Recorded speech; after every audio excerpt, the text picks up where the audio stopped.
महालक्ष्मी च विद्महे विष्णुपत्नी च धीमहि तन्नो लक्ष्मी प्रचोदयात्.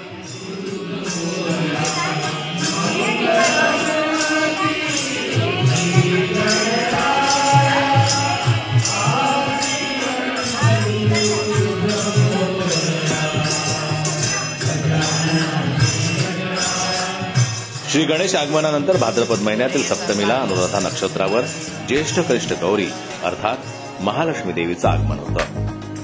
हा उत्सव परंपरेनं आणि अत्यंत भक्तिभावानं साजरा केला जातो. नागपूरमधील मुळीक परिवारात सुद्धा मुहूर्तावर महालक्ष्मी आगमनाच्या निमित्तानं देवीचं मोठ्या भक्तिभावानं स्वागत करण्यात आलं.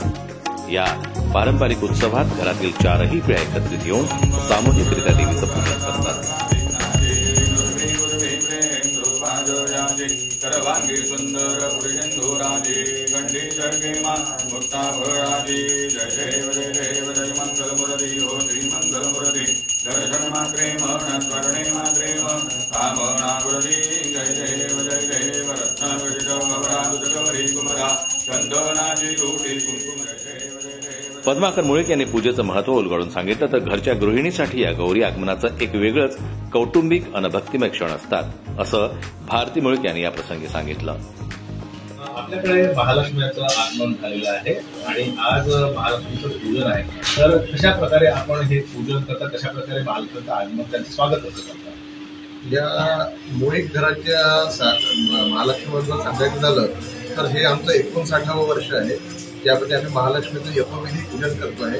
आज हा महालक्ष्मीचा अष्टमीचा दुसरा दिवस आहे. सप्तमीच्या दिवशी महालक्ष्मीचं आगमन होतं. यथाविधी त्यांना आवाहन करून आम्ही इष्टमित्रांचं त्यांचं साज सिंगार आणि त्यांचं आवाहन करतो, पूजा करतो आणि आंबाडीची भाजी भाकरीचा नैवेद्य दाखवतो.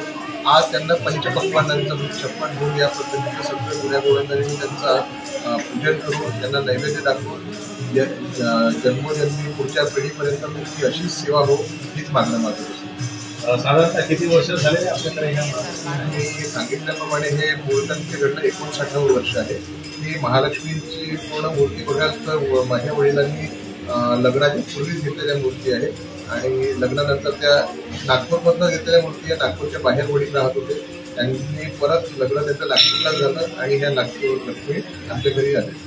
एक आपण आधुनिक पिढीचा जर विचार केला की म्हणजे वडील म्हटलं वडील त्यानंतर आता आपली पिढी आणि त्याच्यानंतर मुलं, ह्याची सांगड कशा पद्धतीने ह्या समारोहात या समारोहाचं आणि नवीन पद्धतीचं म्हटलं तर नवीन पिढी ही नेहमी तशीच घडते जशा तुम्ही घडवण्याचा प्रयत्न करता.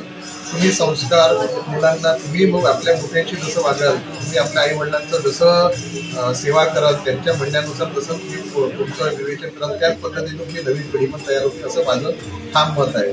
आणि या घराबद्दल म्हणायचं तर मी, माझी मुलं, माझ्या भावांची मुलं, त्यांचे मित्र हे सगळे मिळून एकत्र तेच पूजा करतात आणि ते इतक्या आनंदाने, इतके कौतुकाने, इतक्या हुरूप पद्धतीने करतात की त्यांचा उत्साह बघून असं वाटतं की ही जैनची हीच नसून ही एक आध्यात्मिक पिढी तयार होते. म्हणून मी म्हटल्याप्रमाणे जसं तुम्ही त्यांना संस्कार देता त्याच पद्धतीने नवीन गणित पिढी जाते. जसं दादाने सांगितलं स्त्रियांसाठी पण महालक्ष्मीचा आगमनाच्या माहेरी झालेला आहे. तर त्याचं स्वागत तुम्ही कसं करता? महालक्ष्मीमध्ये असंच काही पूजेप्रमाणे करतो. पूजा त्यांची पहिल्या दिवशी त्यांना आतमध्ये घरात जी पद्धत असते त्यांनी. आणि आज जे नैवेद्य दादांनी सांगितलं त्यामध्ये काय काय विशेष असते? त्याच्यात बेसनाचे लाडू असतात, पुरणपोळी असते, पाटोळीची भाजी असते, बाकी सगळे असतात. असे पोळ्या भाज्या असतात, पकवानं असतात, शेव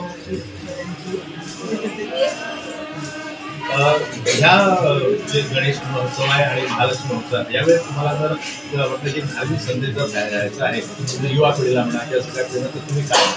मी एकच संदेश देऊ शकतो की आपली संस्कृती, आपला बाणा हा जर आपण जोपासला नाही तर दुसऱ्याकडनं अपेक्षा करायला नाही. आपण आधी जोपासायचं आणि त्याचं संगोपन करायचं आणि ते यथाविधी पुढच्या पिढीला अर्पण करायचं. हीच मानवी संस्कृती आणि आपली हिंदी संस्कृती, आपला धर्म. उत्सव आपली धरोहर आहे. तो जपत असताना असीम भक्ती आणि आनंदाचा अनुभव मिळतो. ब्युरो रिपोर्ट, जनता न्यूज, नागपूर.